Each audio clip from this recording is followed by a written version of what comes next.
So welcome to all our friends of the Matchbox Theatre. You'll be aware that we, along with every other amateur and professional company in the country, has had to cancel all our performances. But with Shakespeare's birthday, the 23rd of April, we couldn't let that go past without observing it. So here are some pieces from Will Shakespeare. First of all, some advice to all our players. Speak the speech, I pray you, as I pronounced it to you, trippingly on the tongue. But if you mouth it, as many of our players do, I had as lief the town crier spoke my lines. Now do not saw the air too much with your hand, thus, but all gently. Or in the very torrent tempest, and as I say, whirlwind of your passion, you must acquire and beget a temperance that may give it smoothness. Oh, it offends me to the soul to hear a robustious, periwig-pated fellow turn a passion to tatters, to very rags. To split the ears of the groundlings, who for the most part are capable of nothing but inexplicable dumb shows and noise. I would have such a fellow whipped. Pray you avoid it. Be not too tame, neither, but let your own discretion be your tutor. Suit the action to the word to the action. But with this special observance that you step not the modesty of nature, for anything so overdone is from the purpose of playing, whose end, both at the first and now, was and is to hold, as 'twere the mirror, up to nature. To show virtue her own feature, scorn her own image. And the very age and body of the time his form and pressure. Go, make you ready.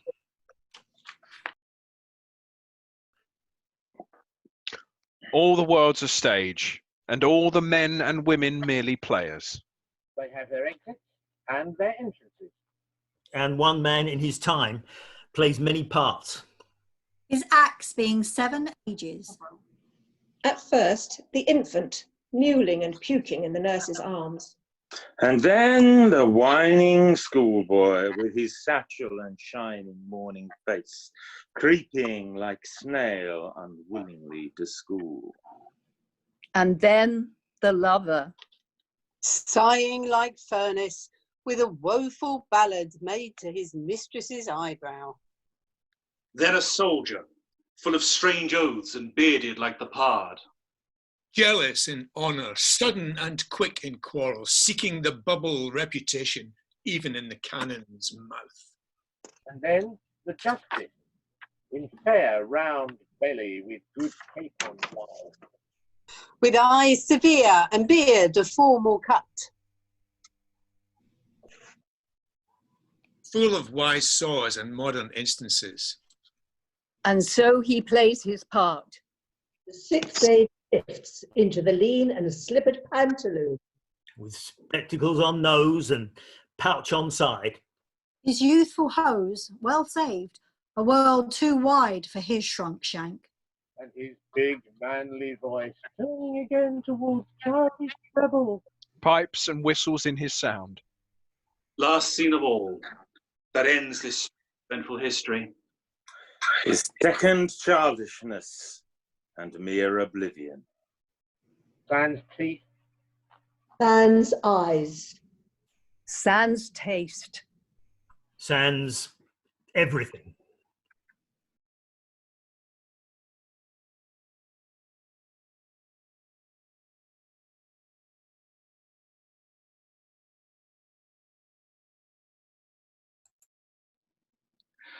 Time hath, my lord, a wallet at his back, wherein he puts arms for oblivion, a great-sized monster of ingratitudes. Those scraps of good deeds past, which are devoured as fast as they are made, forgot as soon as done. Perseverance, dear my lord, keeps honour bright. To have done is to hang quite out of fashion. Take the instant way.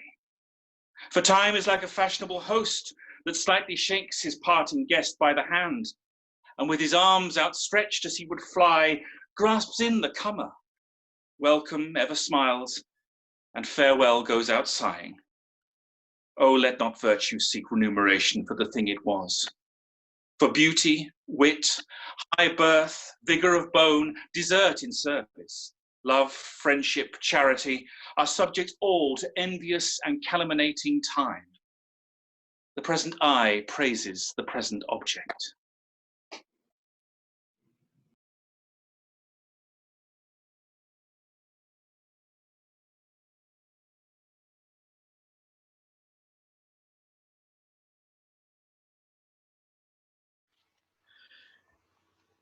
She should have died hereafter. There would have been a time for such a word tomorrow, and tomorrow, and tomorrow creeps in this petty pace from day to day, to the last syllable of recorded time. And all our yesterdays have lighted fools the way to dusty death. Out, out, brief candle. Life's but a walking shadow. A poor player that struts and frets his hour upon the stage and then is heard no more. It is a tale told by an idiot, full of sound and fury, signifying nothing.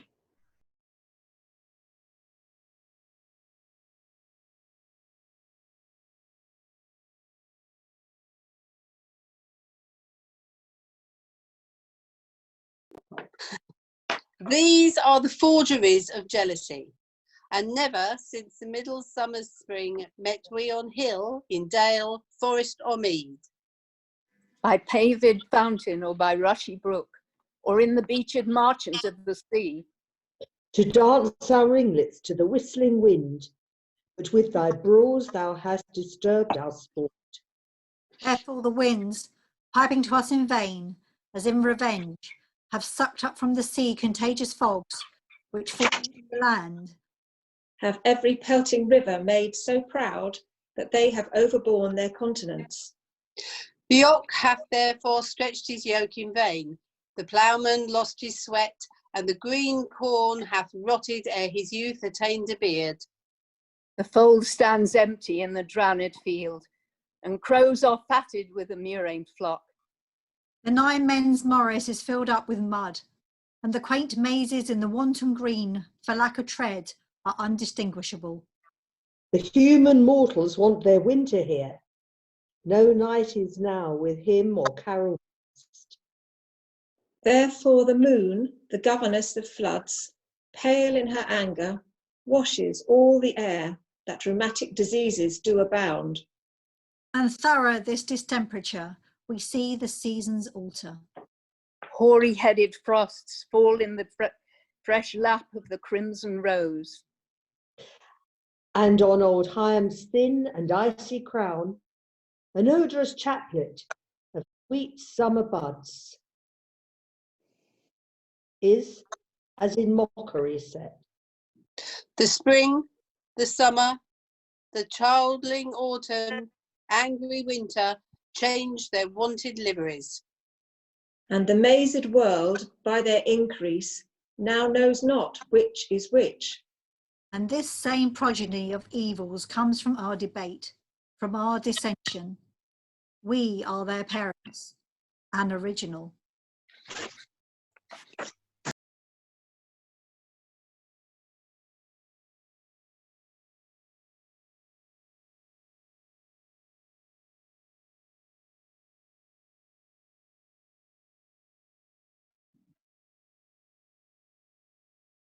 You ringing? Yeah. Right, I must take this, boys. I shall return shortly. Keep the sack on ice. Right. Hello. Give your worship good morrow. Good morrow, good wife. Not so, an it please your worship. Good maid, then. I'll be sworn, as my mother was the first hour I was born. I do believe the swearer. Now, what with me? Shall I vouchsafe your worship a word or two? Oh, 2,000, fair woman. And I'll vouchsafe the hearing. Well, there is one Mistress Ford. I myself dwell with Dr. Caius. Ah, well on. This Mistress Ford, you say, huh? Oh, well, your worship says very true. I pay your worship. Dost anyone hear? Well, I warrant thee nobody hears. Mine own people, mine own people. Ah. Are they so? Oh, well, God bless them and make them his servants. Well, Mistress Ford, what of her? Why, sir, she's a good creature. Lord, Lord, your worship's a wanton. Well, heaven forgive you all, and all of us, I pray. Mistress Ford, come, Mistress Ford. Oh, Mary, this is the long and the short of it. You have brought her into such a canaries as 'tis wonderful. The best courtier of them all, when the court day at Windsor could never have brought a canary. Yet there have been knights and lords and gentlemen with their coaches, I warrant you, coach after coach, letter after letter, gift after gift, smelling so sweetly, all musk and so rustling, I warrant you, in silk and gold and in such elegant terms, and in such wine and sugar of the best and the fairest that would have won any woman's heart. And, I warrant you, they could never get an eye wink of her. I, myself, had 20 angels given me this morning, but I defy all angels in any such sort, as they say, but in the way of honesty. And I warrant you, they could never get her so much as sip on a cup with the proudest of them all. And yet, there have been earls, nay, which is more, pensioners. But I warrant you, all is one with her. What says she to me? Be brief, my good Mercury. Oh, Mary, she hath received your letter, for the which she thanks you 1,000 times, and she gives you to notify that her husband will be absent from his house between 10 and 11. 10 and 11. Aye, forsooth. And then you may come and see the picture, she says, that you wot of. Master Ford, her husband, will be from home. Alas, the sweet woman lives an ill life with him. He's a very jealousy man. She leads a very frampold life with him, good heart. Well, 10 and 11. Woman, commend me to my her. I will not fail her. Why, you say well. But I have another messenger to your worship. Mistress Page hath her hearty commendations to you too. And let me tell you in your ear, she is as virtuous a civil, modest wife, and one, I tell you, that will not miss you morning nor evening prayer, as any is in Windsor, whoe'er be the other. And she bade me tell your worship that her husband is seldom from home, but she hopes there will come a time. I never knew a woman so dote upon a man. Surely, I think you have charms. Oh. In truth. Not hard. I assure thee, setting the attraction of my good past aside, I have no other charms. Oh, blessings on your heart for it. But I pray thee, tell me this. This Ford's wife and Page's wife, are they acquainted with each other about how they love me? That were a jest indeed. They have not so little grace, I hope. That were a trick indeed. But Mistress Page would desire you to send her your little page of all loves, her husband, husband has a marvellous affection to the little page, and truly Master Page is an honest man. Never a wife in Windsor leads a better life than she does. Do what she will, say what she will, take or pay all, go to bed when she lists, rise when she lists, all is as she will. And truly, she deserves it, for if there be a kind woman in Windsor, well, she is one. You must render your page no remedy. Why, I will. Oh, no, but do so then, and look you, he may come and go between you both. And in any case, have a nay word, that you may know one another's mind, and the boy need never to understand anything, for 'tis not good that children should know any wickedness. Old folks, you know, have discretion, as they say, and know the world. Well, look, you fare thee well, and commend me to them both. There's my purse. I am yet thy debtor. Boy, go along to the mistress. Good morrow, good sir. Oh, good morrow. Oh, this news distracts me. So, old Jack. Go their way. I will make more of my border than ever I have done. Will they yet look after thee? Wilt thou, after the expense of so much money, right now, a gainer? Good body, I thank thee. Let them say 'tis grossly done, but it is fairly done, no matter. Ha ha!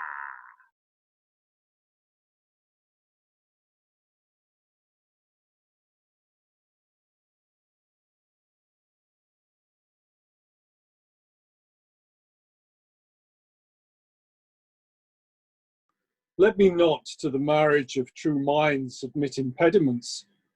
Love is not love, which alters when its alteration finds, or bends with the remover to remove. Oh no, it is an ever-fixed mark that looks on tempests and is never shaken. It is the star to every wandering bark, whose worth's unknown, although his height be taken. Love's not time's fool, though rosy lips and cheeks within his bending sickle's compass come. Love alters not with his brief hours and weeks, but bears it out even to the edge of doom. If this be error, and upon me proved, I never writ, nor no man ever loved.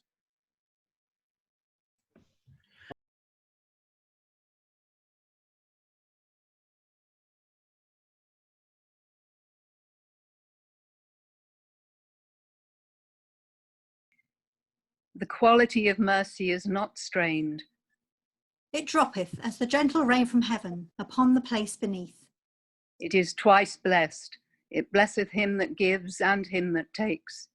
It is mightiest in the mightiest. It becomes the throned monarch better than his crown.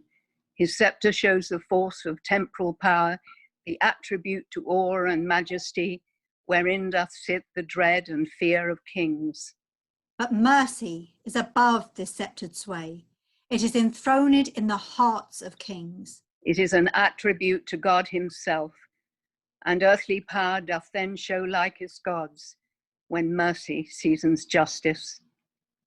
Though justice be thy plea, consider this, that in the course of justice none of us should see salvation. We do pray for mercy, and that same prayer should teach us all to remember the deeds of mercy.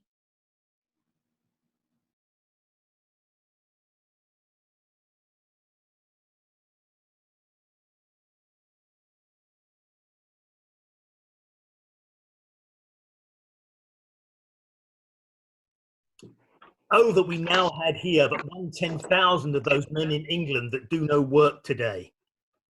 What's he that wishes so? We are marked to die. We are enow to do our country loss. And if to live, the fewer men, the greater share of honour. God's will. I pray thee wish not one man more. By Jove, I am not covetous for gold, nor care I who doth feed upon my cost. It yearns me not if men my garments wear, such outward things dwell not in my desires. But if it be a sin to covet honour, I am the most offending soul alive. No, faith, my coz, wish not a man from England God's peace. I would not lose so great an honour. As one man more, methinks, would share from me for the best hope I have. Oh, do not wish one more, rather proclaim it even now through my host. That he which hath no stomach to this fight, let him depart. His passport shall be made. And crowns for convoy put into his purse. We would not die in that man's company that fears his fellowship to die with us. This day is called the Feast of Crispian. He that outlives this day and comes safe home Will stand a tiptoe when this day is named, and rouse him at the name of Crispian. He that shall live this day and see old age will yearly on the vigil feast his neighbours. And say, tomorrow is St. Crispin. Then will he strip his sleeve and show his scars, and say, these wounds I had this day. Old men forget, yet all shall be forgot. But he'll remember, with advantages, what feats he did that day. Then shall our names, familiar in his mouth as household words, be in their flowing cups freshly remembered. This story shall the good man teach his son. And Crispian shall ne'er go by from this day to the ending of the world. But we in it shall be remembered. We few, we happy few, we band of brothers. For he today that sheds his blood with me shall be my brother. be he ne'er so vile, this day shall gentle his condition. And gentlemen in England now abed shall think themselves accursed they were not here. And hold their manhood cheap, while any speaks that fought with us upon St. Crispin's day.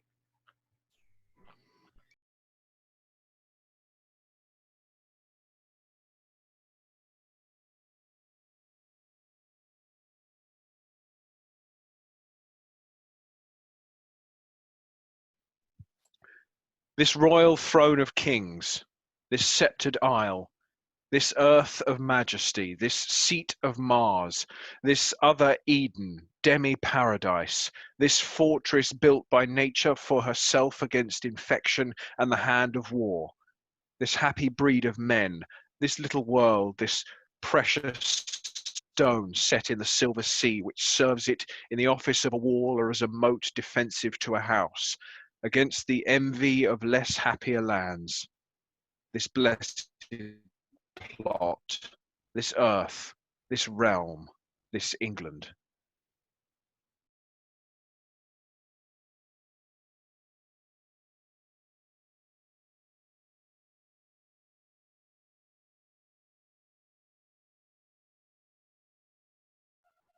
More than I have said, loving countrymen, the leisure and enforcement of the time forbids to dwell upon. Yet remember this: God and our good cause fight upon our side.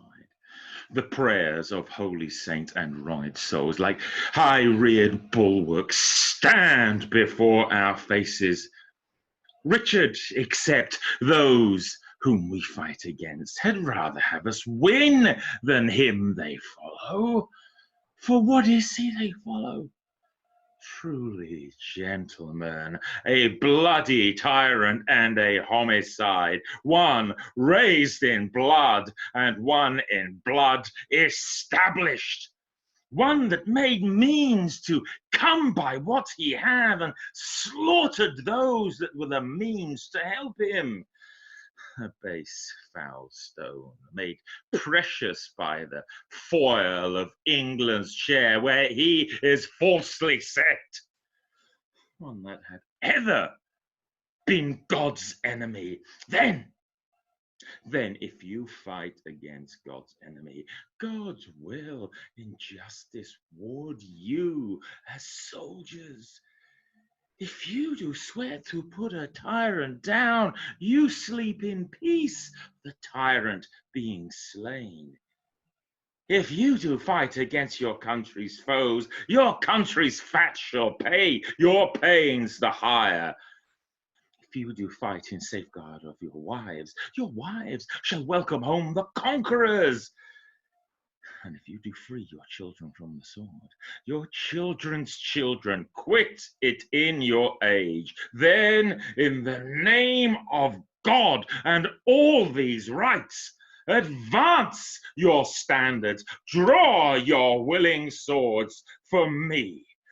The ransom of my bold attempt shall be this cold corpse on the earth's cold face.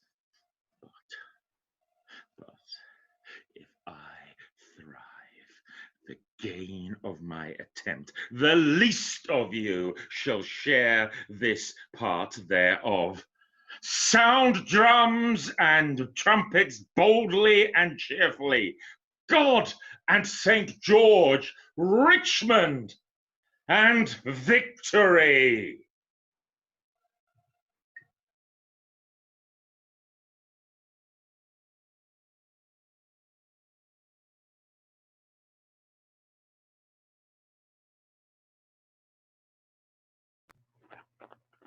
Be not afeard. The isle is full of noises, sounds and sweet airs that give delight and hurt not. Sometimes 1,000 twangling instruments will hum about mine ears, and sometimes voices that, if I then had waked after long sleep, would make me sleep again. And then, in dreaming, the clouds methought would open and show riches ready to drop upon me, that, when I waked, I cried to dream again.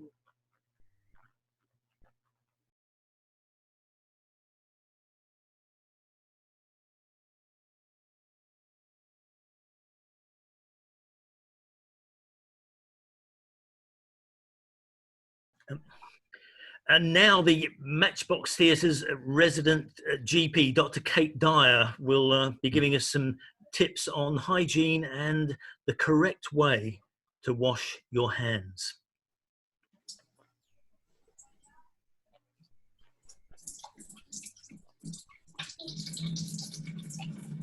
What is it she does now? Look how she rubs her hands. It is an accustomed action with her, to seem thus washing her hands. I have known her continue in this quarter of an hour. Yet here's a spot. Look, she speaks. I will set down what comes from her to satisfy my remembrance the more strongly. Out, damned spot, out, I say. 1, 2, why, then 'tis time to do it. Hell is murky. Fie, my lord, fie, a soldier and afeard? What need we fear who knows it, when none can call our power to account? Yet, who would have thought the old man to have had so much blood in him? Do you mark that? What, will these hands ne'er be clean? No more of that, my lord, no more of that. You mar all with this starting. Go to, go to. You have known what you should not.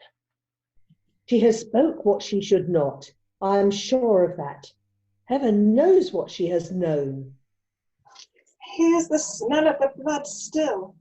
All the perfumes of Arabia will not sweeten this little hand. Oh, oh! What a sigh is there? The heart is sorely charged. This disease is beyond my practice. Wash your hands. Put on your nightgown. Look not so pale. I tell you yet again. To bed, to bed. There's knocking at the gate. Come, come, come, come, give me your hand. What's done cannot be undone. To bed, to bed.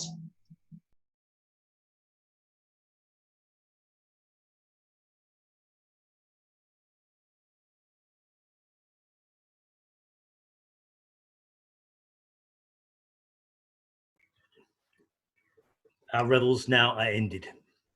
And these, our actors, as I foretold you, were all spirits, and are melted into air, into thin air.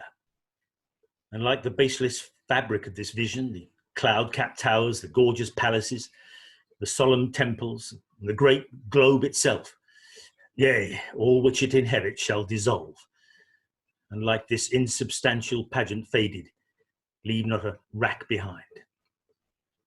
We are such stuff as dreams are made on, and our little life is rounded with a sleep. Happy birthday, Will, and take care, everyone.